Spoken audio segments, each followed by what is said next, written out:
Good afternoon. Good afternoon. Hi, thanks so much for being here today. My name is Carol Lee Hutton, and I am the president and CEO of United Way Silicon Valley. And this forum that is taking a look at a very, very important issue is brought to you in partnership by United Way Silicon Valley, the Silicon Valley Community Foundation, and the Silicon Valley Education Foundation.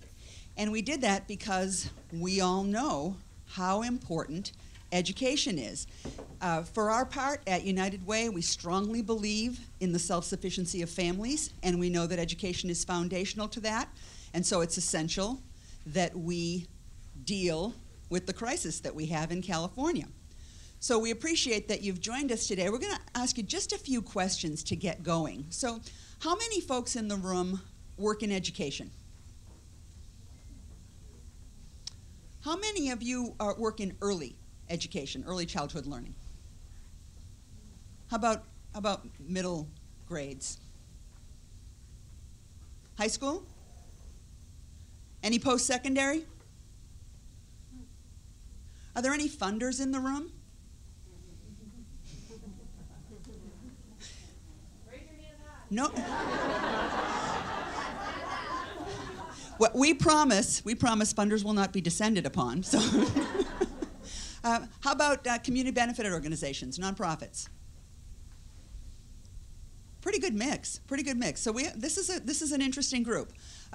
This is so important. We know how important it is. You know how important it is, or you wouldn't be here. So we're going to bring up some folks who will talk to us about each of the two propositions here, 30 and 38, and then we'll have a panel discussion that will help maybe shed a little light on this. So we hope you'll leave here maybe a little bit better informed, and that you'll leave here feeling very, very strongly about the need to vote on November 6th, because no matter what you do, do something, right? Do something.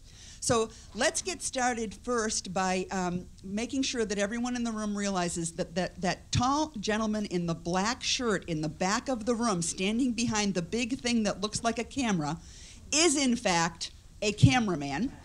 And that is a camera, and he is representing CreateTV, which many of you probably know is an arm of Comcast and the community television arm in San Jose. And CreateTV has graciously agreed to cover this and then to replay it, so we will be able to point people to it between now and November 6th. So a lot more folks than the folks who are in the room will get the opportunity to hear what's said here today. So I just want to remind you, you're on camera, so smile. Now I want to introduce my friend and Community Foundation colleague, Eleanor Glass, who will talk just briefly about the Community Foundation. Eleanor's role at the Community Foundation is community impact, grant making, and community leadership, and also donor relationships. So she doesn't have much going on. She's really, that sounded to me like a pretty short list. But she is here representing today the Silicon Valley Community Foundation, which is very generously hosting us. So let me give you to Eleanor Clement Glass. Well, welcome to all of you. Welcome to our home here in Mountain View. I know for a lot of you, I heard people saying that you'd never been here, so welcome. The work that is going to happen today about Prop 30 and Prop 38 is really important. We know that this is a very high-stakes election, and this particular strategy of having two different tax bills, can confuse a lot of people. So what we're hoping today is that we're going to be able to learn more about the nuances of each bill, get help from our speakers in sort of sifting through some of our questions. What are the options of the impact, the implications of each of the bill? And then hopefully we'll be able to make an informed decision for our own vote, but also for our organizations as we think about enlarging the set of people that we advocate, who will advocate for young children. This work is particularly important because in the Community Foundation, we intersect with many parts of the education pipeline. We work in the 0 to 8 category with working with families, learning to talk to their kids and sort of book cuddle with them. We're doing a lot of work in school readiness and K-3 alignment to help kids read by 3rd grade. We have a lot of work going on with a lot of partners in here with middle school math and closing the achievement gap there, because it's still the big gatekeeper to kids either going on a college track or being pushed to the side and not having the option to go to a state college or a UC because they don't have enough credits. And we have a very large scholarship program that really helps students pay for their post-secondary education. So whether they're the youngest learners or whether they're adult learners, we've got a big stake in this as well. What I'd like to close with, though, is besides learning about this and deciding what we're going to do November 6th, it's my hope that we can look beyond the election and think about implementation, that you can get to know other people who are here and know that we're all advocates here for education, for the whole pipeline. And I think that's going to be really important. No matter what happens, there's going to be a need for us to do a lot of work to keep quality education on the front burner for all people. And I hope that that's something that we'll all keep in mind. We don't have the luxury of throwing in the towel if we don't like what the results are. And if we don't like the results, there's all the more reason to come together and work for young children. So I'm looking forward to this myself. Thank you. I am going to introduce our other co-sponsor, Rosemary Kamei. She's from Silicon Valley Education Foundation and is the Fund Development Director there. Thank you so much, Eleanor. At the Silicon Valley Education Foundation, we are passionate about preparing students for college and careers. And we work in 3 arenas. We work in direct service programs, and many of you may be familiar with our programs on Stepping Up to Algebra and Stepping Up to Science. We also work in innovation. So this year we launched our STEM-powered website, and we hope that you go to the website and take a look at all of the wonderful things that are happening in STEM education. The other thing that we do is we work in policy and advocacy. So today we're absolutely delighted to be with our partners in bringing you the education on the Prop 30 and the Prop 38. And as been said, we think that this is so critical that we want to be able to get out the information into the community, into voters, and really have everyone participate. There's so much apathy out there that, you know, it's very, very difficult. We understand that. But that's no reason why to sit to the sidelines. We want people to participate, to vote, and to look forward and do more things after that, because I think that this is not the end. This is only the beginning. So with that, I'm going to turn it back over to Carol Lee and get started. Thank you, Rosemary. So now I get the pleasure of helping us understand the details of these 2 propositions. And to do that, we have with us someone who spent nearly 2 decades at EdSource, who works as an education consultant, and who has taken really a great deal of time to understand these 2 propositions and can help us with that. So let's bring up Mary Petty to talk to us about the propositions. Thanks, Mary.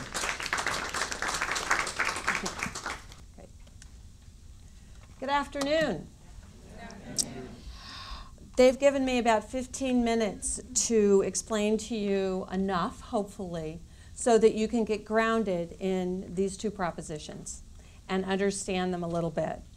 So hopefully we'll just hit the high points and you'll walk out knowing a little bit more about the basics of them before the panel gets started. You'll notice the title of my presentation is a little Dickensian. Those of us who have been involved in schools and seen what's happened to schools realize that that isn't too much of an exaggeration today. The fact is, schools are in very bad shape right now in terms of funding. And let me give you just a quick sense of what that means. Education in California, and I'm talking about K-12 education, has been cut about 16% since 2007-8. I have data about per pupil expenditures up through 2008-9 that gives us a national comparison. And what that data shows is that our schools spent over $2,000 less per pupil than the average state in this country. Okay, $2,000 less per pupil. So what does that mean? Well, a reality in California is that our educators' salaries are pretty high compared to the rest of the country, but comparable to other occupations that require the same level of education and experience. And that reflects the high cost of living in California. The result? We have about a third fewer adults working in our schools than is true in the rest of the country. 20 students per teacher is the average in California, compared to 15.4% in the country as a whole. And that's students per teacher, not class size. Those are slightly different numbers. If you want to know more, I can tell you, but you probably shouldn't ask. Fewer librarians and counselors than any other state in this country by a huge margin. And another fact that I think it's really important for people to understand, we have about half as many school district administrators as the average in the U.S. Because the next comment is always, well, it's bureaucracy, right? Well, no, it's not. So, it could get worse. Without new revenue, it is certain that K-12 education in California will see more funding cuts in the current school year. Estimates are about $400 per student, or actually a little more than $400 per student, to just put that into perspective. So it's up to voters. And in November, they have two options on the ballot, Proposition 30 and Proposition 38. But before I talk to you about the propositions themselves, there's a little bit more context you need in order to really get a feel for how they each affect education funding. The fact is, in California, state leaders control school funding. It's just the reality. About 40% of our state's general fund budget goes to Proposition 98, which is funding for K-12 and community colleges. That's the first fact you need to have in your head. The second fact is that Proposition 98 provides about 80% of all funds that go to our local schools. We have federal funds, we have some local miscellaneous, the lottery, which only accounts for less than 2%, by the way. And so those also add in. But Proposition 98, which is part of the state general fund, which is controlled by state leaders, is the bulk of funding for K-12 schools. Further, the actual amount that education gets under Proposition 98, which is a minimum guarantee of funding for K-14 education, okay? That's the idea. The state has to provide at least this minimum, but the amount depends on a lot of things. It depends on the size of the state's general fund every year, and what else is happening that puts demands on state funds. Ultimately, how much education gets is a result of the actions of state lawmakers. They decide, and one of the options they have every single year is to suspend Proposition 98.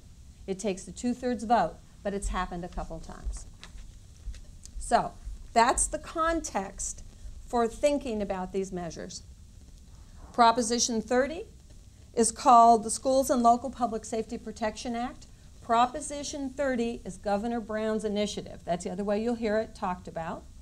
Proposition 38, Our Children, Our Future, has been sponsored in large part by Molly Munger of the Advancement Project. The California State PTA has been an active and consistent supporter of this measure since it was first being drafted. So I'm going to talk about Prop 30 first. Prop 30 raises income and sales taxes for a few years. What it proposes is to raise sales tax by a quarter cent, which actually doesn't even take our sales tax rate up to what it was a couple of years ago. And it also proposes an income tax increase only on incomes over $250,000. It lasts through 2018. The revenues it'll bring in on an annual basis, about $6 billion. You'll see lots of numbers float around that are projections of what these measures will bring in. The numbers I'm going to give you here were both done at the same time. You may see other numbers, but this will give you the relative magnitude of the two measures, hopefully. I saw a different number today, is why I mentioned that. So about $6 billion. Prop 30 works within the current funding process.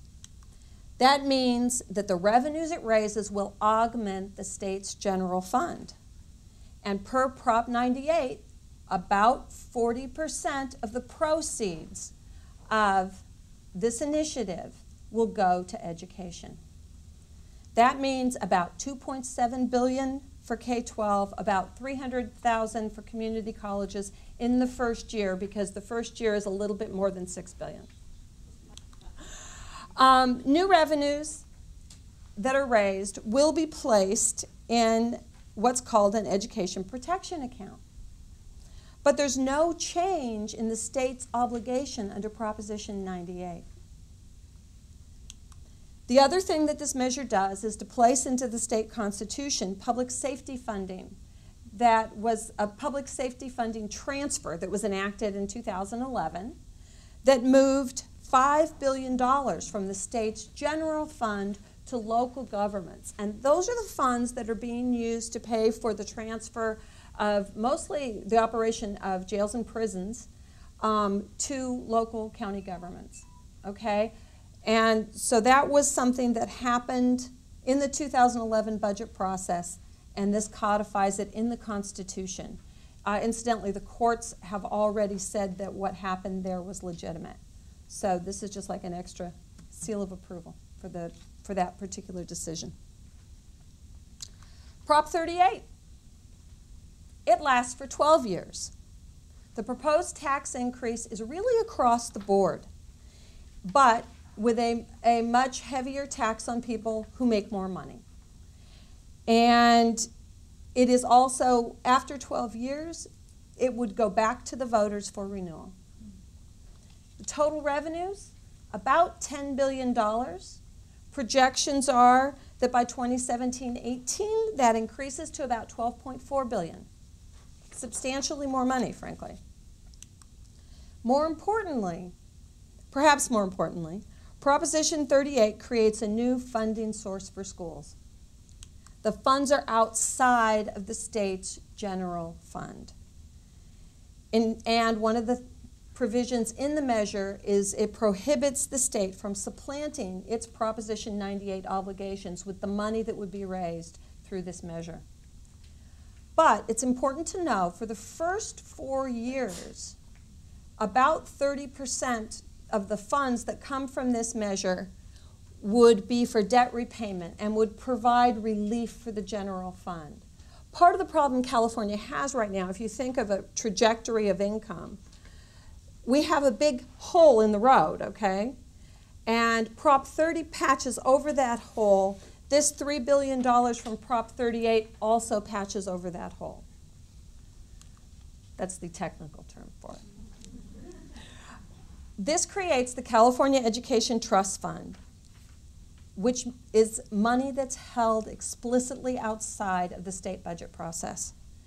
The funds for education for the first few years, for the first 4 years, will total $7 billion. 85% for K-12 and 15% for early childhood programs. Further, Prop 38 sets up a local accountability system in K-12. It mandates that districts have to distribute funds directly to schools based on the students they serve and use those funds, except for a small amount, at the school site. It also sets up new accountability measures that would include site-level budgeting and some other areas that provide transparency about how these funds are spent.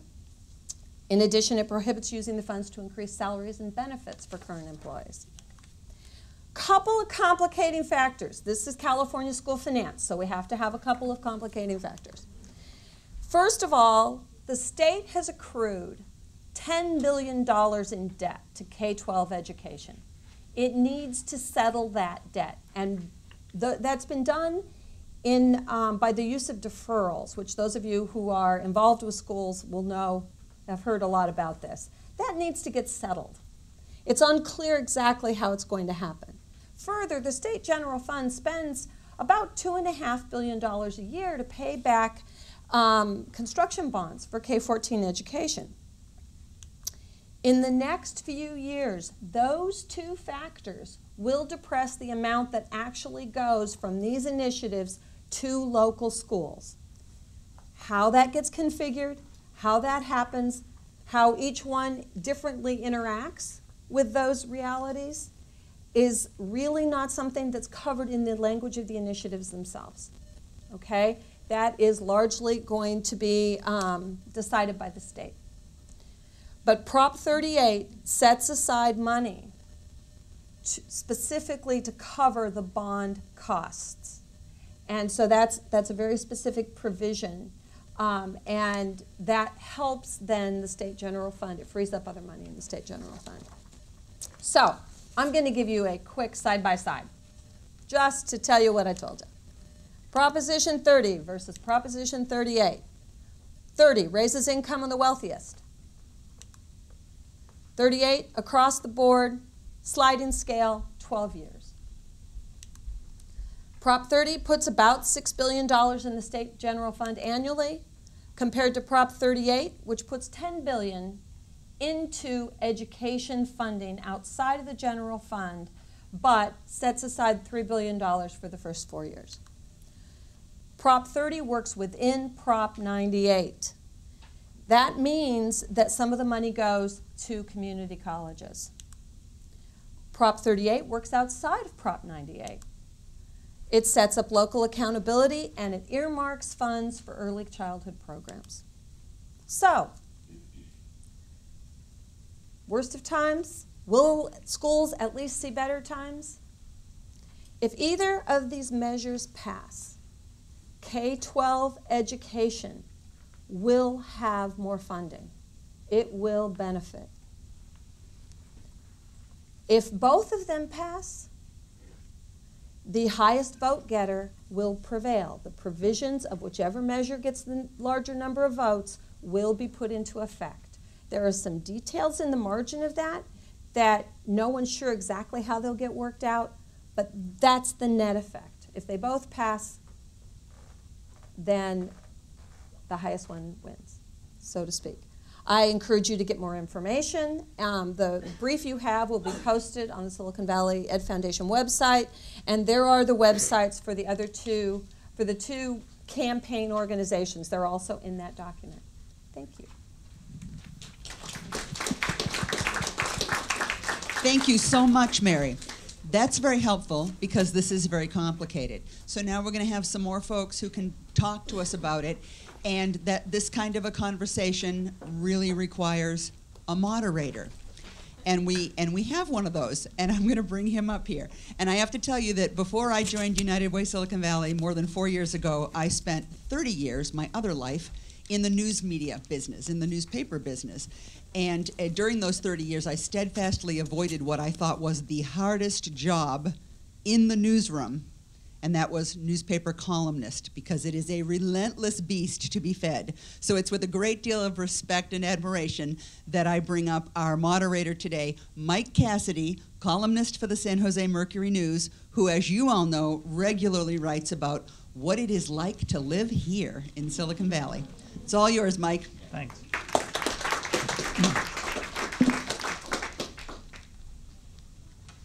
Well, thanks, Carol Lee. That was very nice.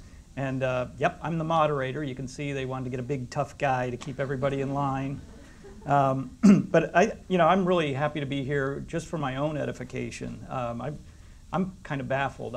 Propositions always baffle me because I use all these numbers. You know, there's 30, there's 38. That always bothered me. I thought they should adopt maybe like a grananimal theme. Anybody have those kids? What are those things called? Granimals. Or, you know, if they named each one after a different animal, it'd be a lot easier to keep it straight. But seriously, you know, it is serious business, whether you're one of the 1% or the 99% or the 47% or I guess the 53% or some percent to be named later. You can see why all this algebra and math is so important, to figure out just where you stand in all this. But we have some advocates who, Mary gave a really nice down-the-middle analysis of these two propositions. And today we have a couple of advocates who have a perspective, opposing perspectives on this. I guess I can say opposing. I'm sure they agree on many, many things, as they like to say. And I'm just going to run down. You can see I'm very well organized because writing a column is relentless. Just doesn't stop. But I was just going to run down, I won't call them rules, but the program that we're going to have here. So we have with us Fred Glass, Communication Director of the San Francisco Community College Federation of Teachers, and Carol Kosovar, the President of the PTA.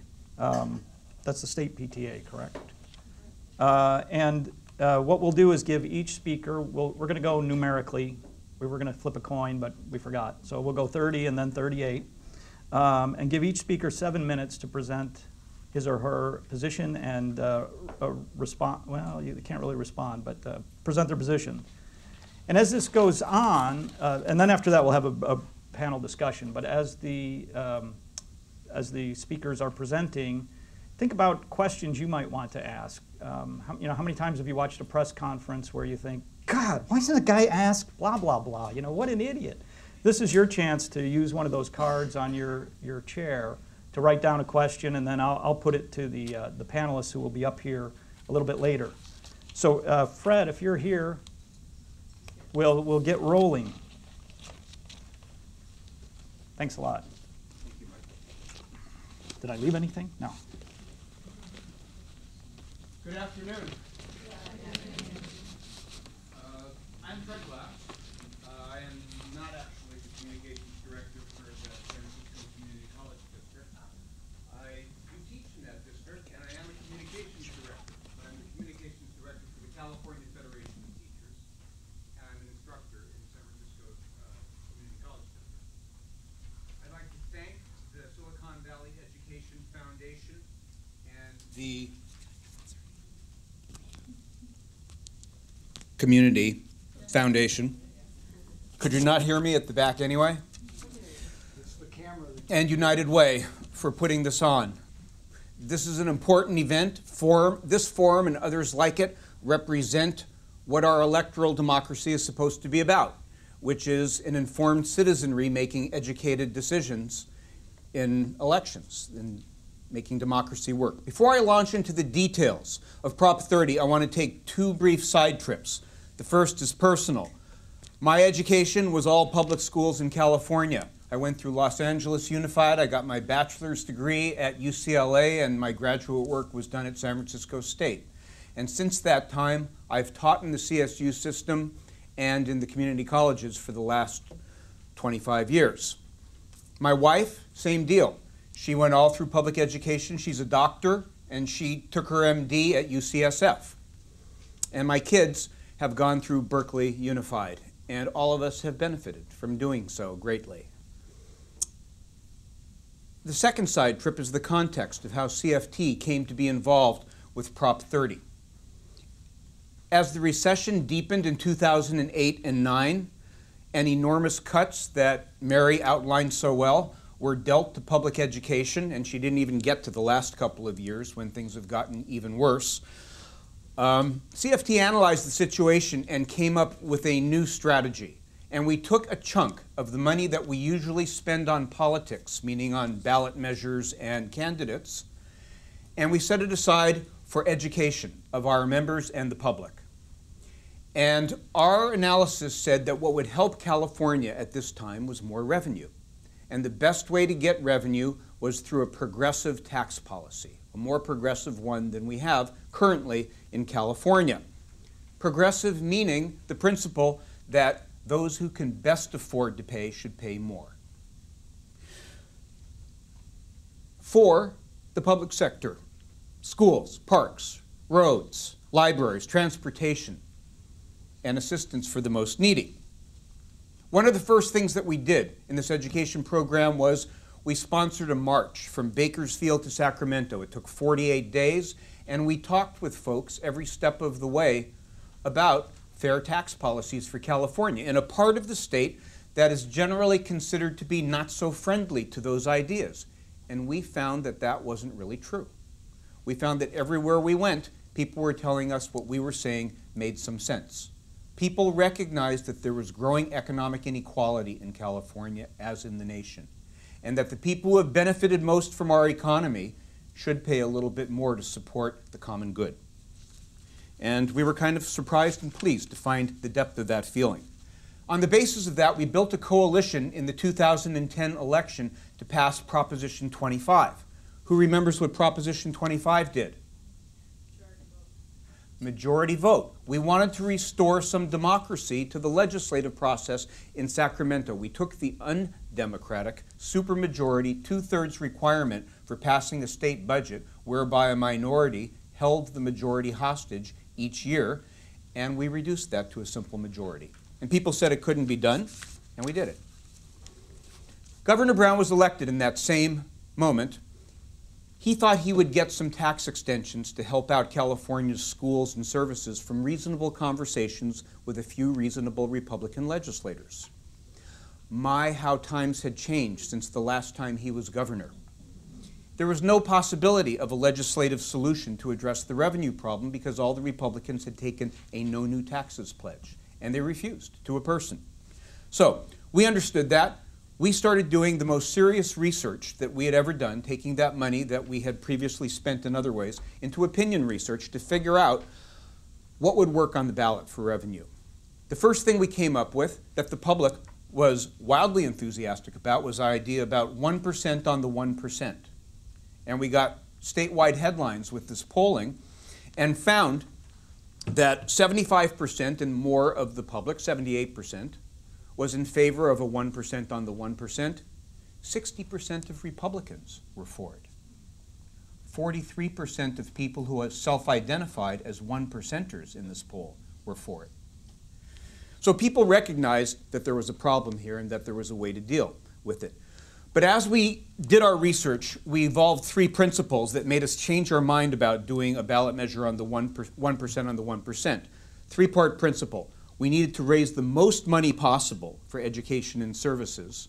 And is that how much I have left? Okay. In conclusion,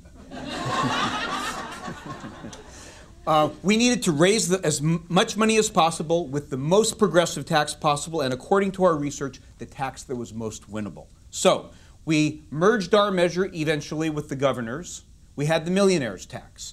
And we were going to win if we could get to the finish line. But he had the resources. We had the message. We came together and we merged what we were going to do.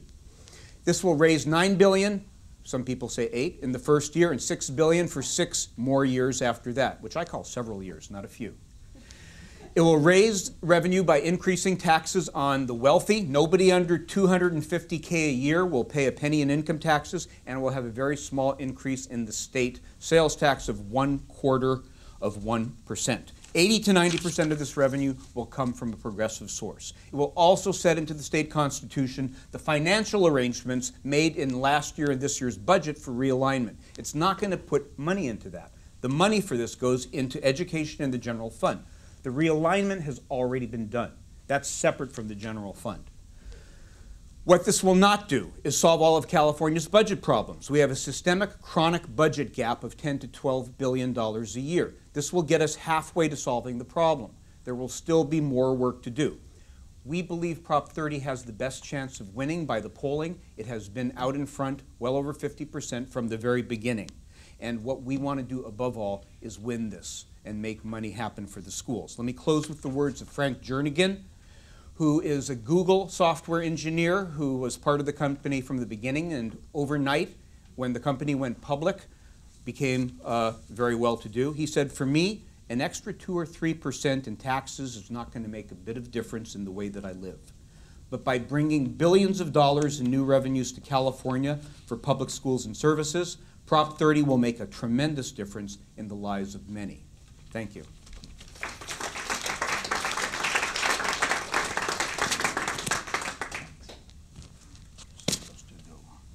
Yes, the ceremonial passing of the mic. Great. Next, we'll hear from Carol Koshavar, who will talk about the Munger Proposition, as I like to call it, because it's not a number. Is Carol here? Yes. Oh, yes. sorry. I was watching. Come on down, as they say on whatever that inane show is. Can you do this? What do I do with it? You could clip that on your lapel. Maybe a little higher. Wait, it's backwards.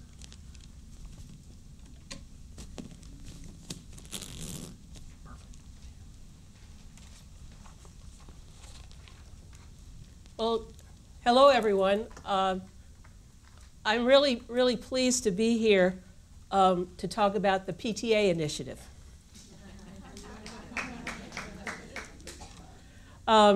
I want you to close your eyes for a minute and just imagine. Imagine a kindergarten class small enough so the teacher can meet the individual needs of each student. Imagine an elementary school with a librarian. Imagine a middle school that teaches art and music. A high school that actually has enough counselors to help our children understand what courses they need to take to get into college. Imagine restoring the instructional time that has been cut from our schools. That's what's going to happen when Proposition 38 passes. And that's why the California State PTA is proud to have helped write Proposition 38 to restore funding for schools, every single school in California.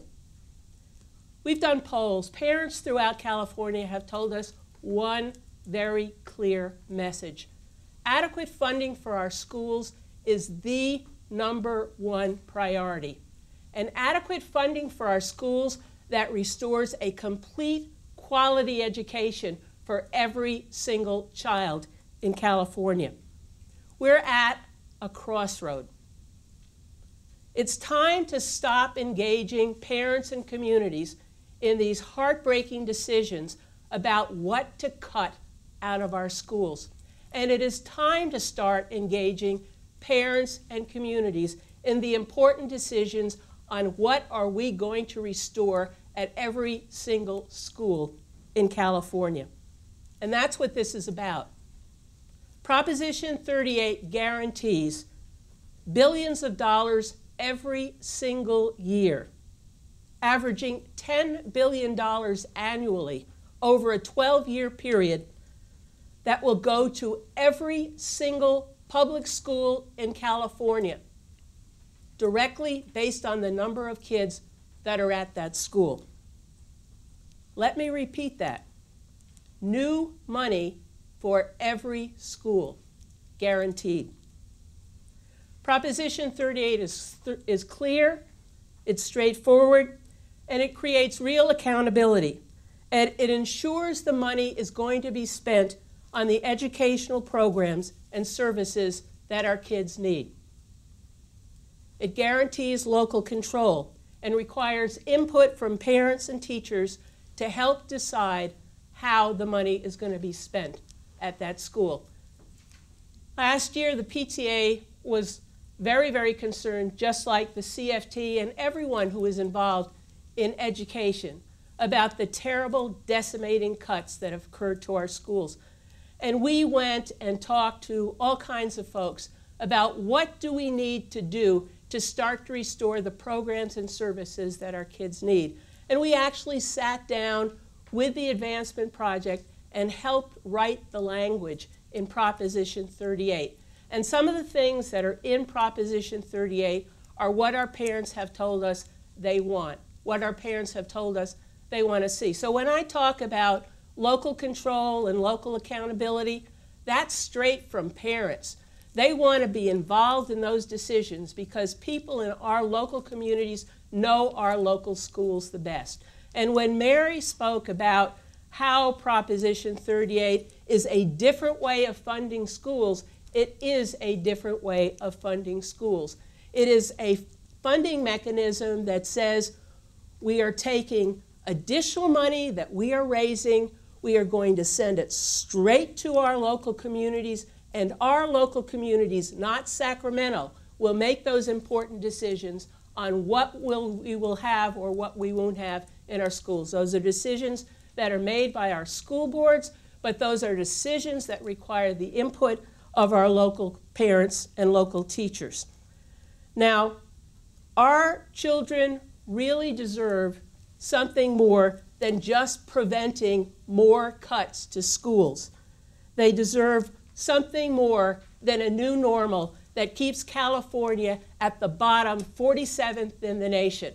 What Proposition 38 is a vision. It is a vision for restoring funding for our schools. It starts to restore the California dream of a high-quality education for every single child. And it starts to restore funding for schools as the top priority for our state. And not only does it restore funding for our K through 12, it makes significant investment in early childhood education, because we know that if we start early, we can help our children succeed, and we can start to address that achievement gap that we all want to close. And it significantly closes the budget deficit by raising $3 billion a year for 4 years, $12 billion, money that goes to pay for facility bond debt, but frees up money on the general fund side, money that the legislature can decide to use for CSU, for higher education. That's a decision up to them, but it significantly frees up money on the general fund side so that we can start to look at those issues too. So let's talk 1 minute about how do we pay for it. It's paid for by a sliding scale income tax. And the independent legislative analyst has told us that because of tax credits, 60% of our taxpayers pay additional taxes. 40% of our taxpayers do not have an increase in the taxes because the existing tax credits wipes out those liabilities. Parents and communities, I know people here understand the importance of investing in our children. Everyone benefits, our children, our state, our nation. And the question California voters need to decide is this: do we continue to deny an entire generation of children the quality education they deserve right now, or do we take that bold step and support Proposition 38, start to have a new funding stream that will guarantee money directly to every single public school in California?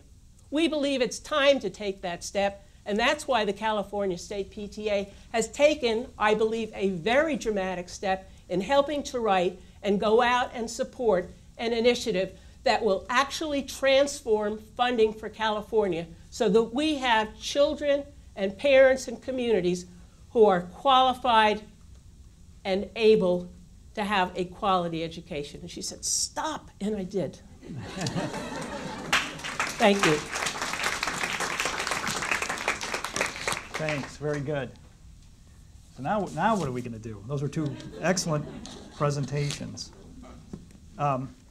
So we're going to move into our panelist segment, but before I do that, one quick announcement: those brilliant questions that you're writing down, if when you've finished, you can revise, but if you'll pass them towards the middle, Bob Nichols will pick them up. You have a regular schedule, Bob, or you just...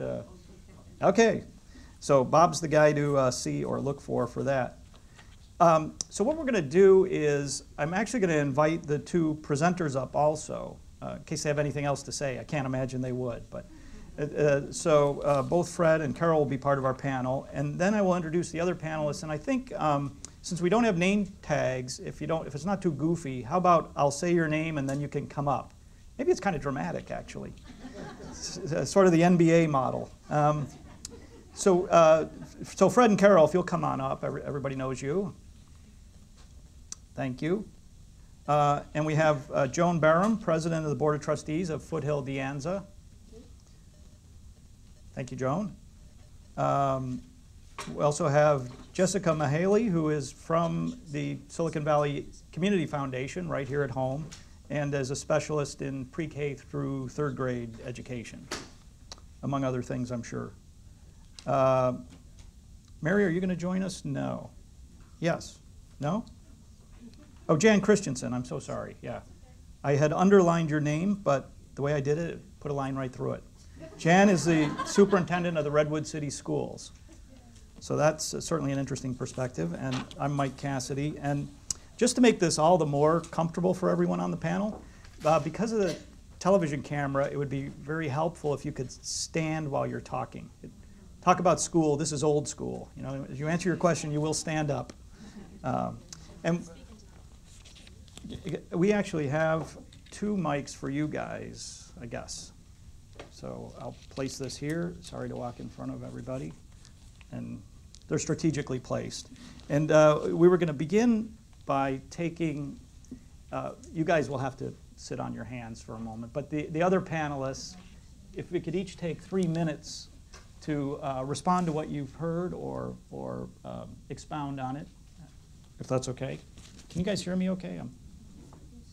So why don't we just go down this way? Yes, please. Thank you.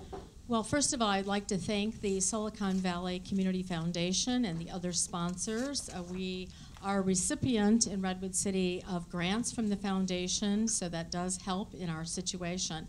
So I'm Jan Christensen, Superintendent of Redwood City Elementary School District. We are a pre-K through 8th grade district in San Mateo County. We are also one of the lower revenue limit districts that in terms of funding and how we feed into the Sequoia Union District.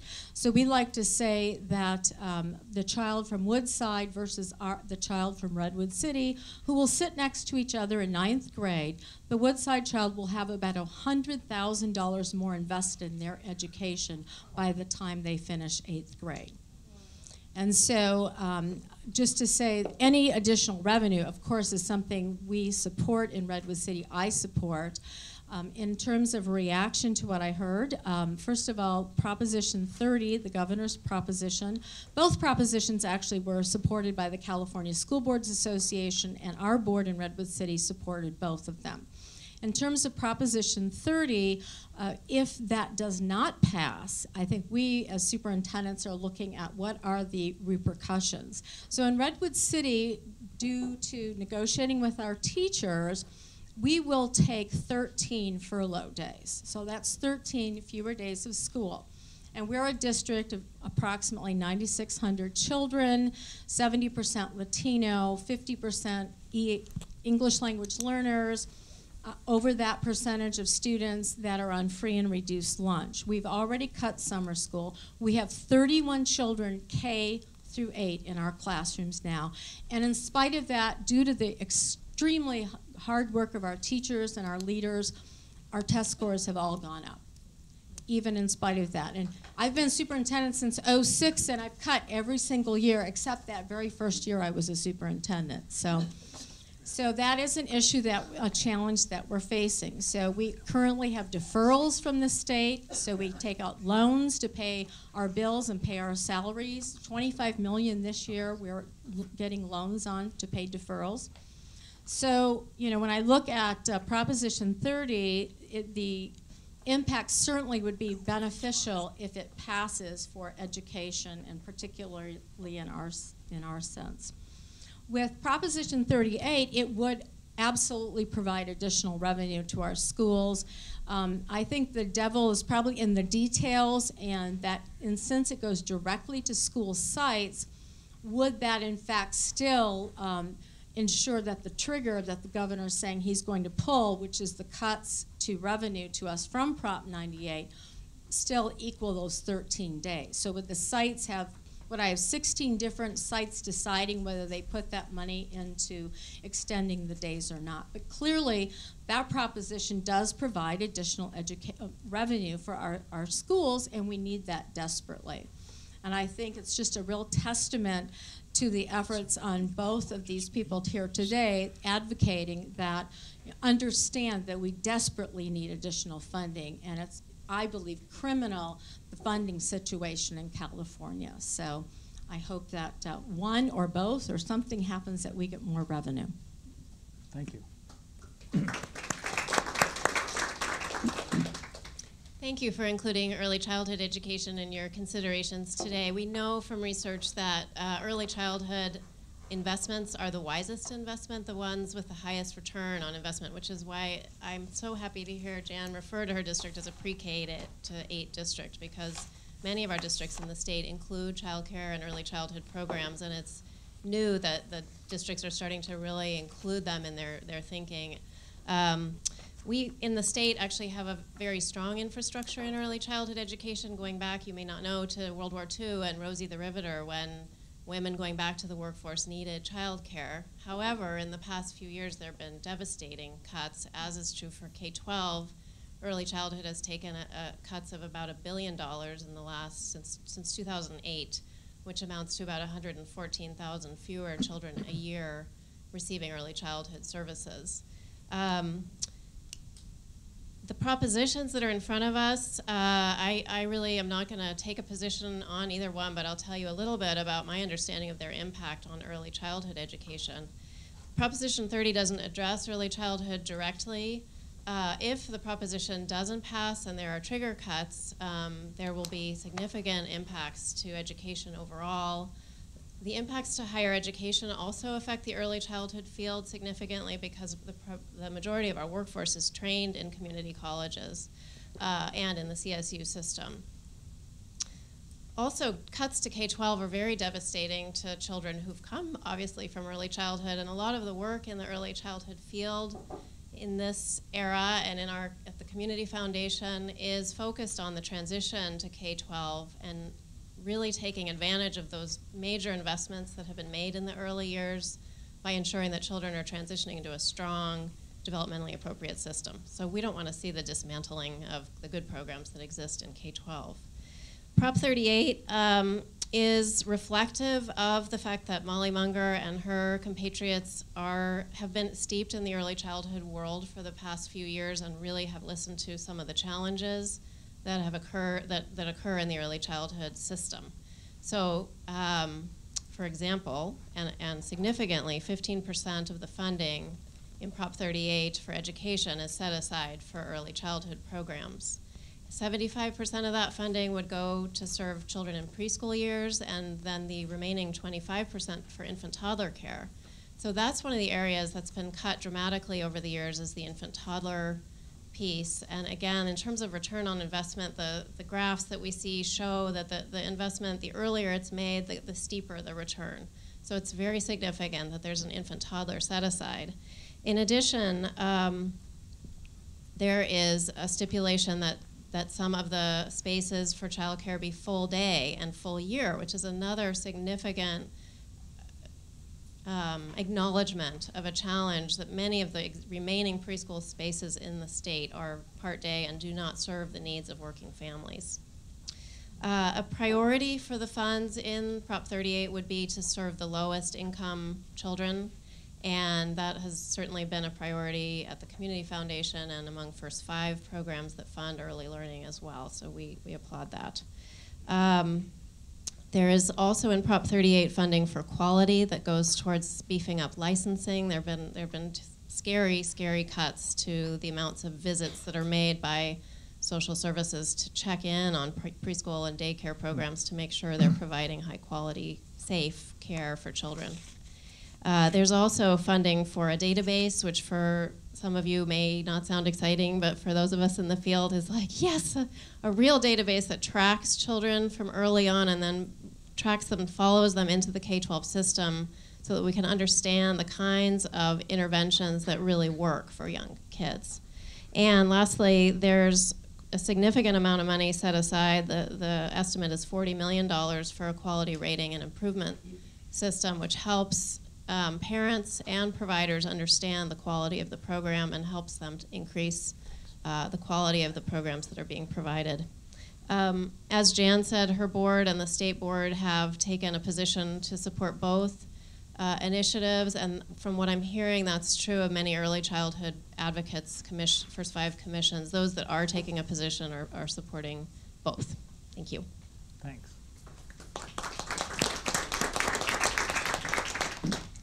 Thank you. I feel a little like the skunk at the garden party because I'm the only one who can't stand up and say, vote for both of these, they're both good for us. You heard from Mary a lot about K-12 schools, a little less about higher education. Community colleges have also been cut drastically over the last few years. Statewide, 12% in 4 years. Our own district, 15% in the last 4 years. And fees have gone up. I'm sure any of you who have students who are going to community colleges or might be taking classes yourself, fees have gone up just in those 4 years from $26 a unit to $46 a unit. And if Proposition 30 does not pass, community colleges will be cut by another $338 million or 7%, and they will be cut in the middle of the academic year. Proposition 38 gives nothing to community colleges or any of higher education. So if Proposition 38 passes with more votes than Proposition 30, or if both of them fail, we'll see the same result.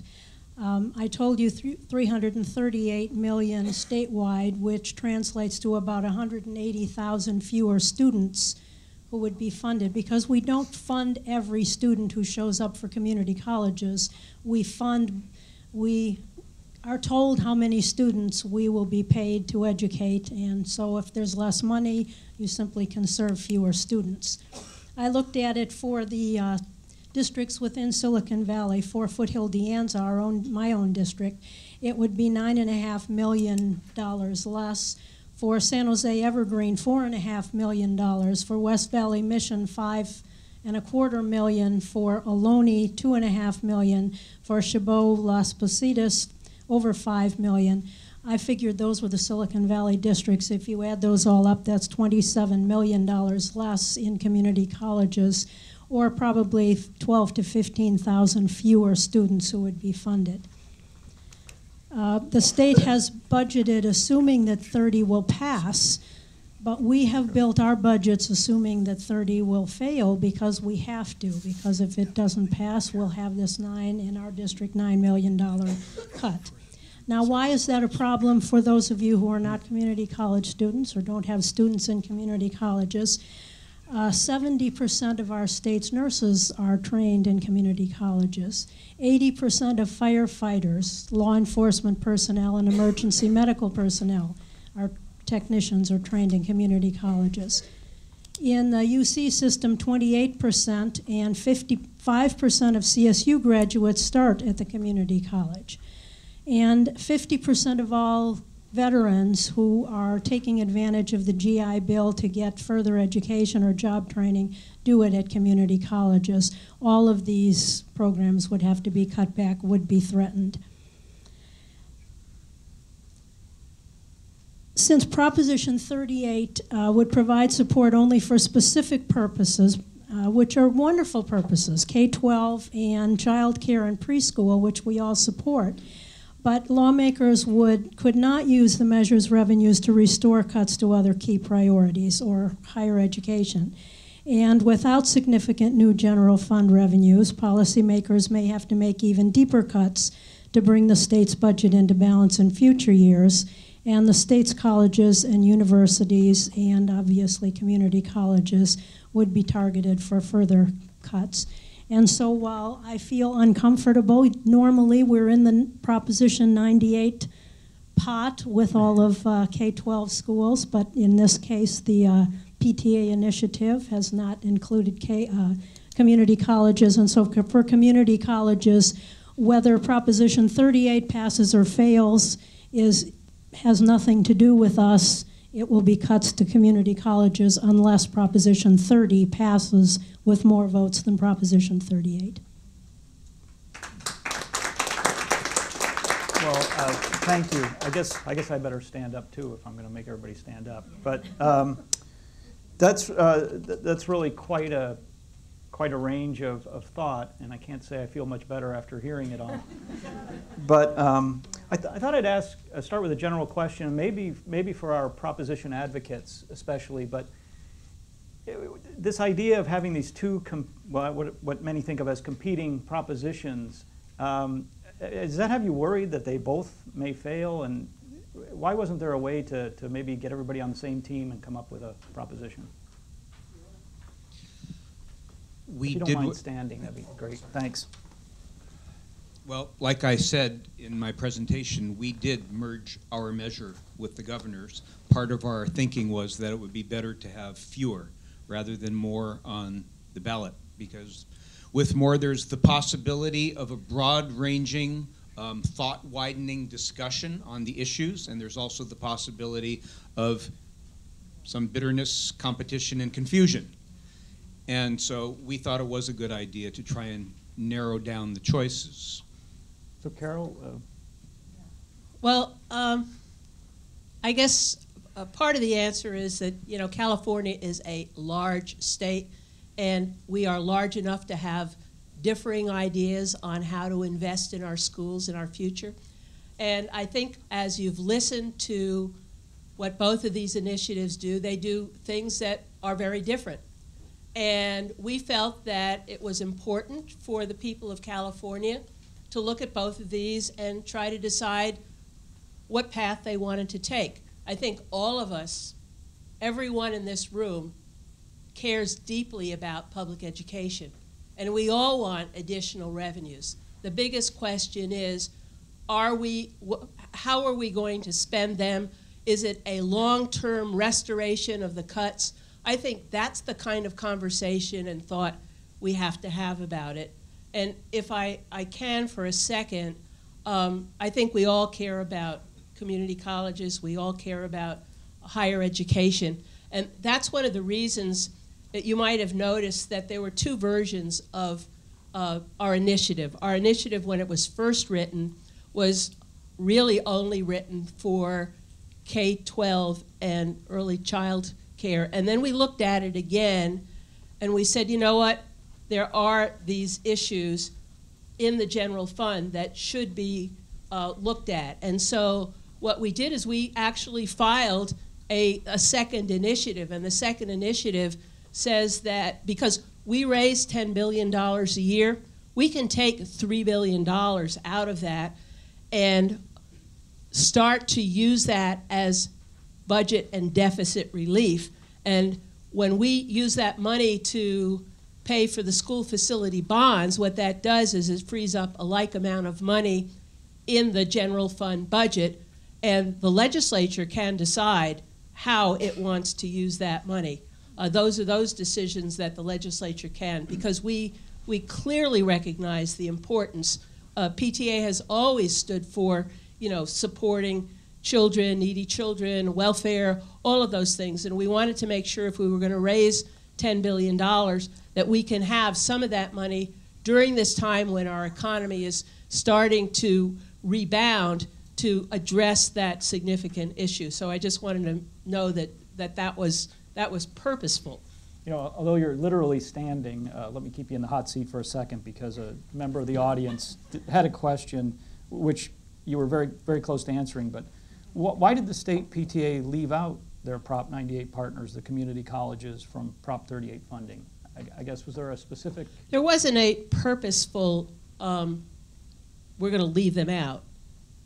What we were thinking about, and I think it was addressed when we talked about the early childhood portion, was the tremendous need to invest in early childhood, because we know that if we have children that start early, they're ready for K-12, and then they are ready for community college and universities.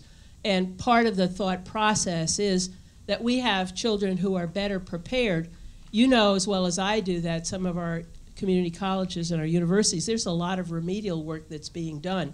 If we can have children who are ready and prepared, that's something that could be addressed early by having youngsters in early preschool and early childhood. I wonder, I might throw this out to, oh, did you have a comment on that? I'm disappointed that we don't have some of the other services, state services represented here too, because it isn't just higher education that will lose out or be left in the California budget that we're all so unhappy with. It's public safety, it's health and human services, it's everything else except K-12 and preschool education that will be left to fight over what's left in Prop 98 will still have 40% of that general fund, but everything that would come in from Prop 38, if it were to pass with more votes, would not even be considered. It would be over and above in this separate pot. And so it really does severely impact everything else in the state budget, not just community colleges, which is, I'm the only one represented on the panel, but we might have had UC, CSU, public safety, transportation, everybody else who is looking for those state funds here to defend their position also. Good point. I think Fred had something to say, and then I'll try to throw it open. Actually, this is why we constructed our Prop 30 the way we did, because CFT, our members are in the classroom every day. I'm in the classroom in a community college, actually, San Francisco City College, and I see the effects of the cuts on my students, their dreams deferred, the fact that they have to pay more and more money for something that should be free, that was free when I went to school. It was practically free to go to UCLA, and community colleges were free until just a few years ago. That's the way it's supposed to be. That's an investment in our future. I had 4 students in my community college class last year from San Francisco State because they couldn't get the classes that they needed because there had been so many cuts of sections. So that's the kind of thing that we face and is going on. Prop 98 is very complex. I don't pretend to be able to understand it fully, but I can tell you this, that Prop 30 was designed to put the money into 98 to raise the floor, which means that each year going forward, there will be an increased amount of base funding for Prop 98. That was very important, the way education funding works in this state. And the rest of the money goes into the general fund. The general fund is 4 things. It's K-12 and community college, that's Prop 98, 40%. It's about 30%, a little more, into social services, around 10% into higher ed, CSU and UC, and 10% into corrections, roughly. What we believe in CFT is that when a child comes to our classroom or an adult comes into our classroom, if they come to school sick or hungry or homeless, they're not going to get a very good education. That's why we designed the rest of the money to go into the rest of the general fund, because we want to be helping out with all of those parts of the budget and all of the needs of the people in California. Thanks. So let me ask this. There probably aren't all that many families that have a kid in preschool and one in college, but you know, could be, and certainly extended families. But with these 2 propositions, and you can't quite stretch them to cover the whole thing, what are voters supposed to do who are looking out not just for their own families, but who really want to improve education from the very beginning until, you know, at least through a college education? Just jump right in. Yeah, I guess that's what I would say, is that Proposition 30 is an attempt to help the whole state budget, to grow the whole state budget, so that it will help everybody at every level, in school, out of school. Uh-huh. And what, Carol, I guess? Well, the PTA actually has a neutral position on Proposition 30, but I just wanted to go back a little bit on the budget relief that Proposition 38 provides, because not only does it provide significant budget relief for the first 4 years, but over the lifetime of Proposition 38, it continues to provide general fund budget relief. It's a little intricate. There's something called a smoothing effect in the Proposition 38, and essentially what it means is that we try to keep the income steady that goes to the school. So if there are blips in the income, some of that money then goes, and the independent legislative analyst estimates it's in the millions and millions of dollars as time goes out to help the general fund. So there is continual support by that debt payment of general fund relief throughout it, which is as significant as in Prop 30. Let me just read a couple of comments that came up. They're not questions, but I'm trying to make this like Twitter, but with little cardboard things. You don't have to worry with the hashtags and all that. Oh, yes, of course. Take your own medicine. If people who want more funding for education vote for their favorite Proposition 30 or 38, and people opposed to taxes vote against both Proposition 30 and 38, then both props will lose by a wide margin. So the only reasonable strategy is to vote for both. Maybe an answer to my question, I don't know. The other, I wanted to read this because it has a technical education term in it.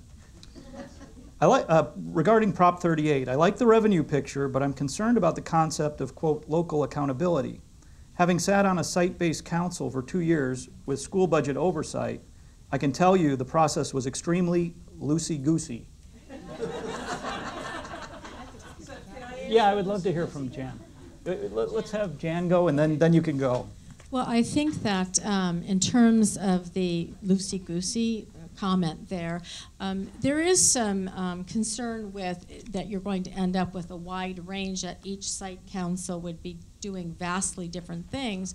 On the other hand, there are ways that you can put some measures at the local level to deal with that. We just passed a parcel tax, a very little one, and actually all of the money is going directly to each site, and the site council has to fill out similar to a grant application, bring it to me to see that it matches the ballot language, and then it also goes to the board for approval, and then also to the to our Citizens Oversight Committee. Will look to make sure that they spent the money in alignment with the ballot. So I think it can be done. I think the bigger concern from superintendents that I've talked to is that if we're faced with tremendous cuts, because if there's more voters for that particular proposal, 38, and we still have the trigger, will all of the sites still agree to first fund the schools for a full school year before other things are done? So that's where I don't know what all the details would be, the impact.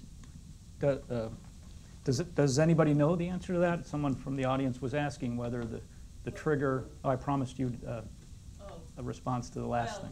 It's sort of an answer. There has been some discussion, and I think Superintendent of Instruction Torlakson said yesterday or the day before about the trigger cuts. The budget is based on Proposition 30 and the numbers in Proposition 30. It's not based on the numbers in Proposition 38.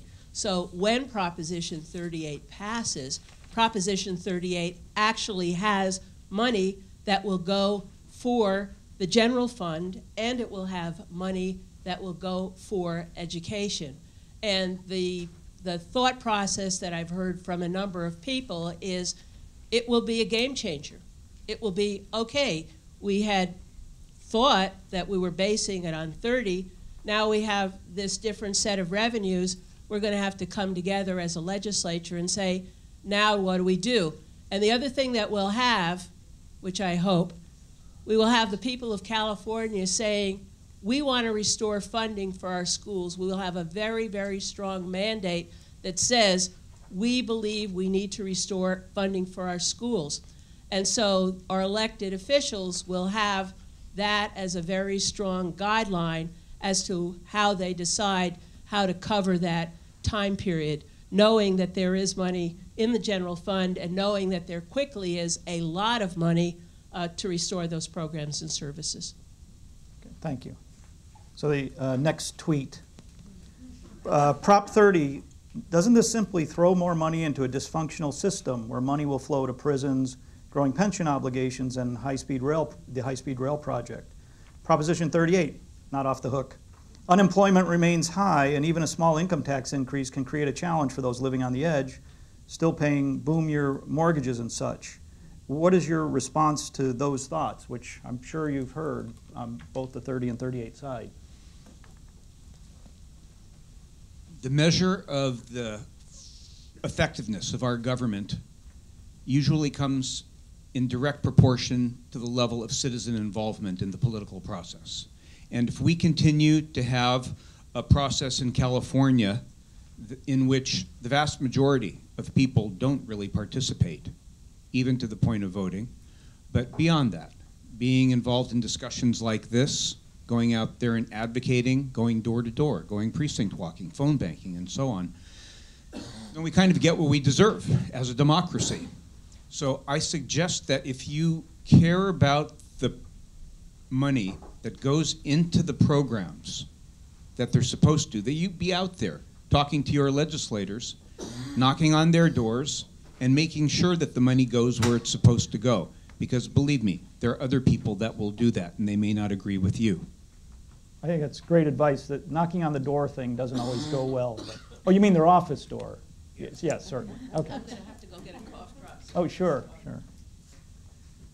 I'm just looking over some of the information. If you don't mind standing, sorry. Okay, I have to admit to Thanks. not being an expert, but as I understand it, this bond repayment, which does help to relieve the general fund for 3 years, and only for 3 years, and after that, for 4 years, and only for 4 years. After that, the money that comes in from Proposition 38 is allocated 85% to K-12 and 15% to preschool education.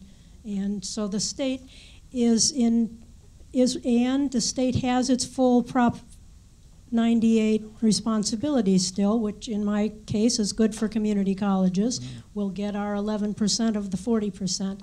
But it doesn't really help with the state's budget deficit at all. It is a separate fund set aside, and we love that, sent to what we all agree is the most important thing that state tax dollars do, but it really is not a way to deal at all with the state's budget deficit.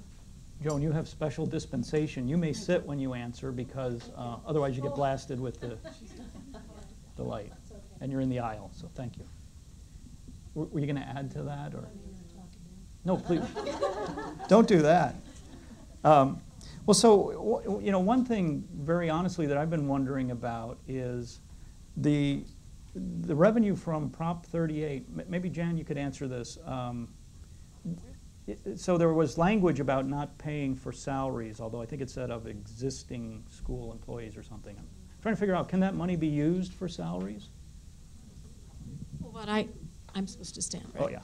What I understand is you can use money for new employees, because if you're going to get this infusion of revenue, which we so desperately need, we would be hiring librarians. And I have one counselor for 9,600 children, so it would be helpful to be able to add some counselors and services back that we've lost, or teachers, absolutely, to reduce our class sizes from 31 down to more reasonable levels. So my understanding is you could use it for that, not for salary increases like for wages. That's what I've heard. So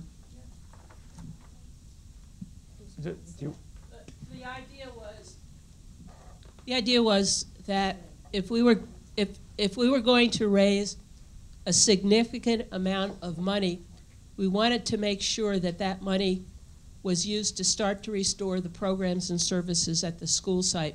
So we didn't want to have a situation where you raised a significant amount of money and it all went on the table for bargaining. We wanted to make sure that the money was used to pay the salaries for people to do the jobs that are so important in the classrooms. So, Fred, you know, things are said in political campaigns, and one of the points that's been brought up is that the unions are supporting 30 because that money can go for salaries. Is that, I mean, can you address that? No, the unions are supporting 30 because the governor is very persuasive. We tried to get the governor, and we tried to get the unions to work with us, and since the competition with us was the governor, the other unions went with the governor. He has a lot of power, he has a lot of sway, he is in charge of the government. That means a lot. So no, I mean, of course, any union advocates for its members, but that's not all we advocate for. We advocate every year we belong to the labor movement. We advocate for the minimum wage being raised. That doesn't affect our members. We advocate on the basis of our principles that this is a society we want to be able to live in. In order to do that, we have to adequately fund all social services. And so if some of the money is going to do that and help out people who need it, you know, that's just part of the game. And our salaries may not be as high as they could be as a result. That's all right. We'll continue to advocate for our salaries too. Yeah. And I wanted to be clear that this had nothing to do with whether or not what salaries people should be earning. I mean, everyone believes that people should be earning a salary that meets what they're doing. The whole idea was that if we were going to be raising money, we wanted to be able to use it to start to restore those programs and services. I've got a question here that I think might reflect the thoughts of maybe not a lot of people in this room, but I think probably a lot of voters. What are Californians paying for that other states are not? I've lived in 5 other states. All have lower sales and income taxes, but spend more per child on education.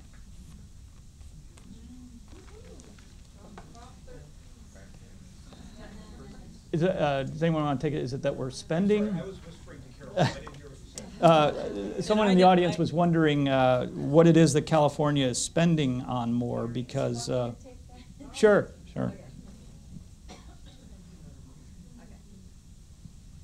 So California actually spends less of its total income, if you will, on education than is true in most other states.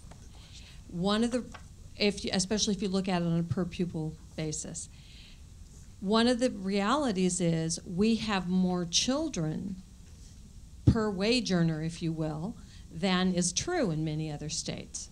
So that's one element of that.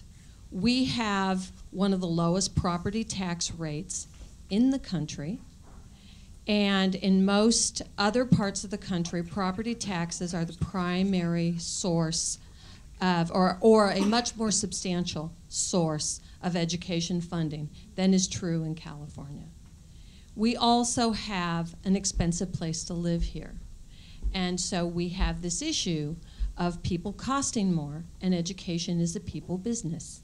About 80 to 85% of expenditures for schools go to salaries and benefits for people. So all of those things combined create really a perfect storm in California in terms of the way that we support our schools.